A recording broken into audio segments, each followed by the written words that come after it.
You want to shoot RAW with your Fujifilm camera, but the files are way too big and take way too much space. There is a way to compress them so they don't take so much space.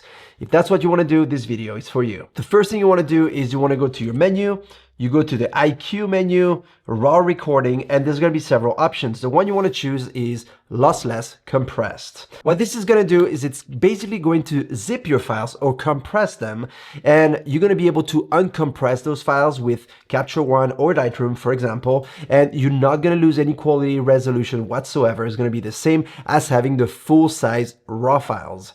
The only thing is you're only going to have a preview on your computer. So what I normally do is I shoot both RAW and JPEG, and I set my JPEGs to the lowest possible quality. That way they don't take any space, and then you can use those as a reference if you don't want to open all your RAW file afterwards in Lightroom every single time. You can just go through your JPEGs, find the one you want, and open that one in your editing program.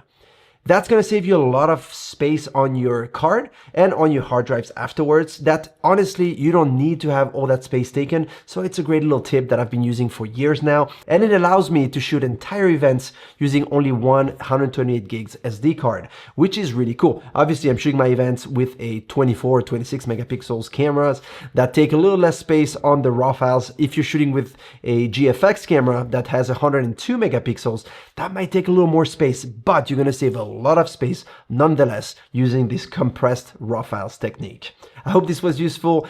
Keep taking great shots. Don't forget to subscribe if you like my content and you want to see more. And I see you in the next video. Cheers.